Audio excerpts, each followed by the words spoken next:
She cries, and you feel guilty even though you did nothing wrong.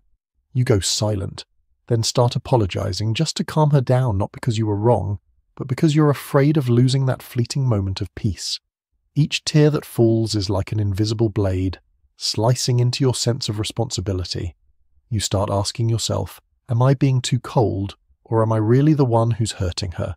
And just like that, you've stepped into the play she directs where emotions are manipulated and reason is forced into silence.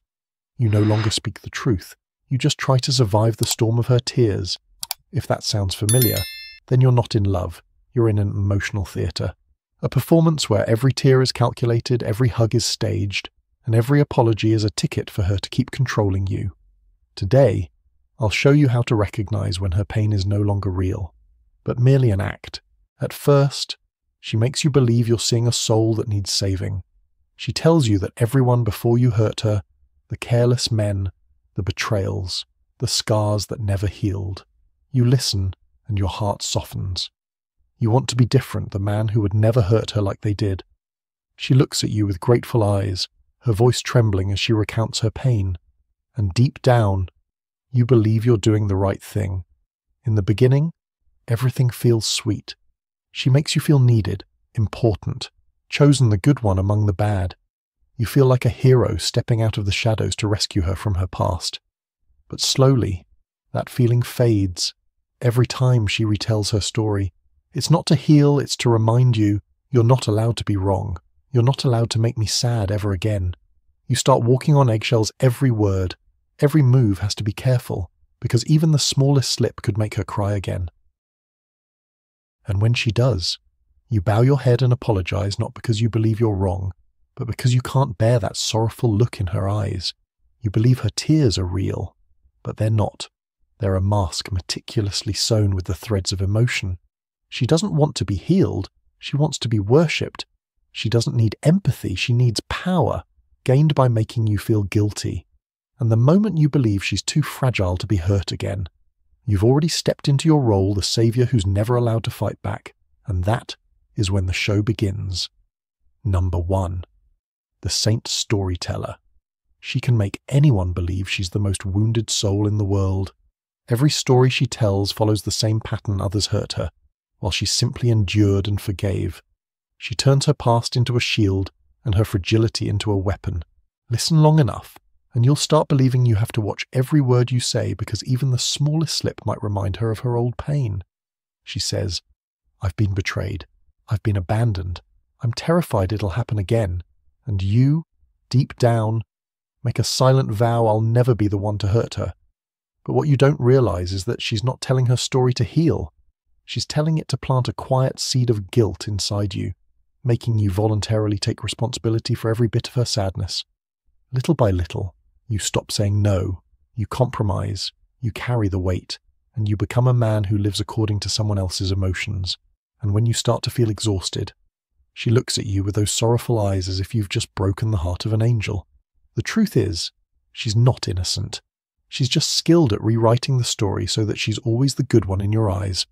She doesn't share to heal, she shares to manipulate your compassion. And if you're not careful, your kindness will be turned into a chain around your neck. Number 2. The guilt switch. Every time you try to talk about something that hurts you, she twists the conversation. You say, I feel like you don't really listen to me, she replies. How could you say that you're so insensitive? You never understand me. And then the tears start to fall.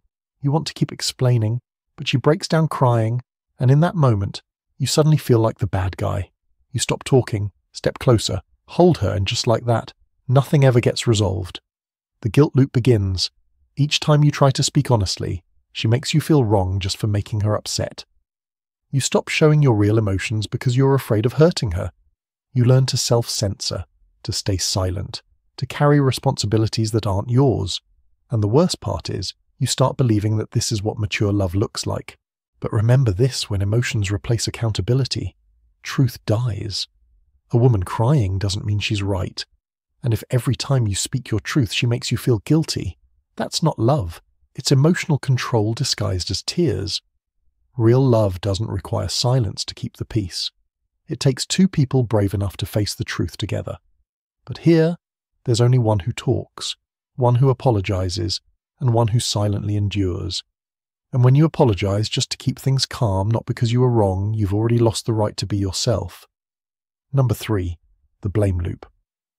She can turn any of her mistakes into a consequence of your actions.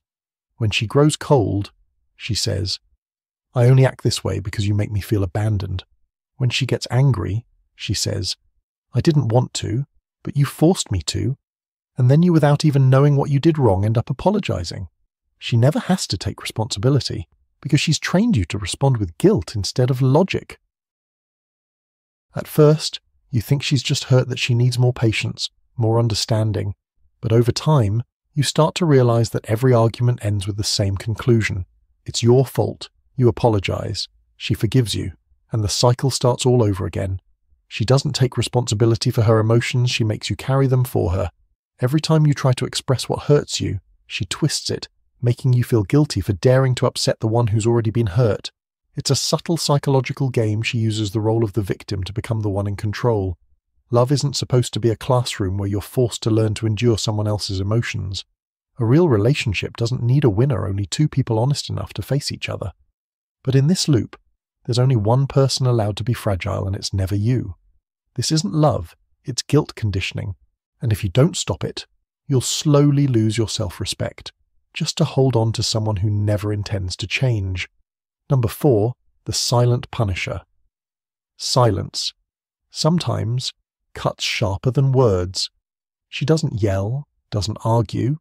She simply withdraws, disappearing into an invisible cold space where you're left to torture yourself in the quiet. Messages go unanswered. Her eyes turn empty. Her touch becomes cold as ice. You don't understand what's happening, you just know something feels off. You try to talk, to comfort her, to apologize, even though you have no idea what you've done wrong, and that's exactly what she wants. Through silence, she creates distance, making you feel guilty for pushing her away. You panic, try to fix things, do everything you can to bring back the warmth, and she knows she's won. This is punishment without words, only deliberate coldness. She doesn't need to explain. She just withholds affection because she knows you've been trained to think that disconnection means it's your fault. You start learning to chase, to decode her silence, to blame yourself just to save the relationship.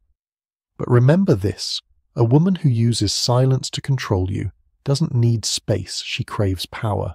She doesn't want peace, she wants victory. She's not seeking connection, she's seeking submission. When a woman uses silence as a weapon, she doesn't want resolution, she wants you to fear losing her. And the moment you react, you've fallen right into her trap.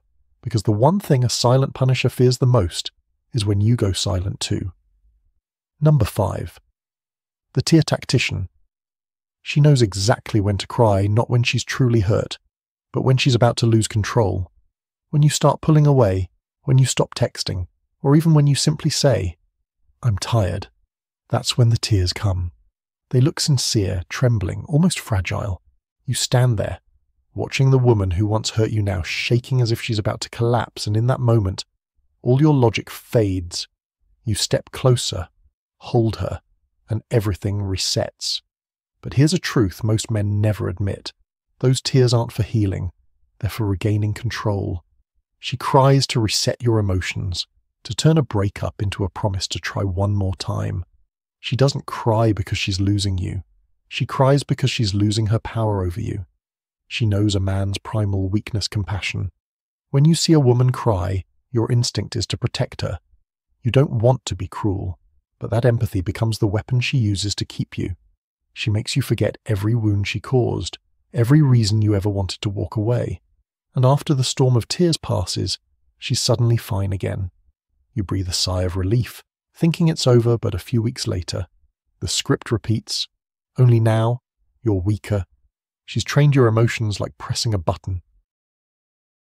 Every time she wants to keep you, she just cries.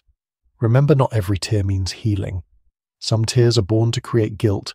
Some sobs are rehearsed performances perfectly timed, fragile enough to disarm you, real enough to make you doubt your instincts. Love doesn't need acting. Real pain doesn't need an audience. If she only cries when you're about to leave, that's not heartbreak, That's an emotional survival strategy. And when you find yourself comforting the very person who hurt you, simply because she knows how to cry at the right moment, it's time to understand she's not crying out of love. She's crying to keep her power over your heart.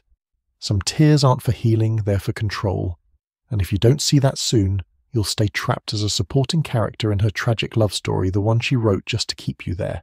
And when you've lived through all these kinds of false victims, the tragic storyteller, the guilt manipulator, the blame shifter, the silent punisher, and the tear tactician, you'll see the terrifying pattern. None of it was random. Every expression, every word, every silence was part of a carefully written play. You, the man who believed you were loving sincerely, were only playing the role of the savior, the one who takes responsibility for someone else's pain. Day by day, you lose a piece of yourself. You become afraid to speak your truth, afraid to make her sad, afraid to stop being the good man in her eyes. But the more you fear, the tighter her control becomes. And by the time you finally realize you're drained, she's still crying, still telling stories, still repeating the same loops while you stand there in silence, watching your freedom slip away. Then one day, in the familiar quiet, the truth hits you. This isn't love anymore. You don't love her, you fear her. You fear her sadness, her tears, her accusing eyes, until you've forgotten what you feel at all. You've lived so long as the rescuer that you never noticed. You've become the endurer. You think protecting her is love, but it's not. It's submission wrapped in compassion. You believe you're making her feel safe, but in truth, you're only helping her maintain emotional control. You think you're the hero, but in reality, you're just a supporting character in the story she wrote to glorify herself. That moment feels like when the lights on stage suddenly go dark. Every tear, every accusation, every image of the fragile victim fades away. All that remains is you sitting alone on an empty stage, staring at the chair where she once stood, realizing that all this time you weren't living in love. You were living inside a play of emotions, and the most painful part isn't being deceived, it's that you convinced yourself to believe the illusion, because sometimes men aren't broken by toxic women, but by their own silence. You tried to be the hero in her story, but in the end, all she needed was an audience who knew when to pity her. That's the moment you wake up. You look back and finally understand it was never love. It was just a performance. You sit there, in silence, and for the first time, silence isn't frightening anymore. No more tears pulling you back. No more accusations shrinking you into guilt. Just your own breath, calm, steady, real. You realize you no longer want to heal anyone. You just want peace. The truth is simple. You can't save someone who finds power in their pain. She doesn't want to change, because her suffering is the only source of strength she has left. The more pitiful she appears, the more attention she receives. The more broken she seems, the more affection she gets. And if you stay, you'll become the energy that keeps her game alive. Leaving isn't revenge. It isn't about proving anything. Leaving is how you reclaim the peace that was stolen from you. She needs someone to listen to her sorrow to feel alive. But you need silence to remember who you are. A man's true strength isn't in enduring one more round, but in stopping when he knows he's being manipulated. A strong man isn't emotionless. He simply knows which emotions are worth keeping and which should be released. You don't need to shout. You don't need to fight. You don't need to prove who's right or wrong, and you just walk away calmly. No words, no resentment, because sometimes silence is the loudest truth. She may keep performing, but you've already left the stage. She may cry again, but now your heart understands not every tear is real, and not everyone who cries wants to be healed. Let go not because you're weak, but because you've grown enough to know that peace never comes from holding someone who's pulling you under, but from being awake enough not to drown with them. And when you choose silence, when you choose to walk away, it's not the end, it's the first time you return to yourself. Silence, that's how you end the play. Not every tear deserves to be rescued. Some only deserve to be heard in silence. Because sometimes, what she calls pain isn't a wound, it's a weapon. And what you call love is just pity disguised as sacrifice. Remember this. Brother, a strong man doesn't save everyone, he simply chooses who deserves to stay within his peace. When she cries, you don't have to prove anything. When she plays the victim, you don't need to argue. Just stay quiet, step back, and look closely. Is it love? or just a stage. Because sometimes, awareness itself is the greatest act of love you can give yourself. Save this video someday. When someone's tears try to pull you back again, you'll need to remember this: not every pain is real, and not every savior survives the play. Follow me where every video isn't just about love, but about the journey of men learning to awaken, stand firm, and walk peacefully in their own truth.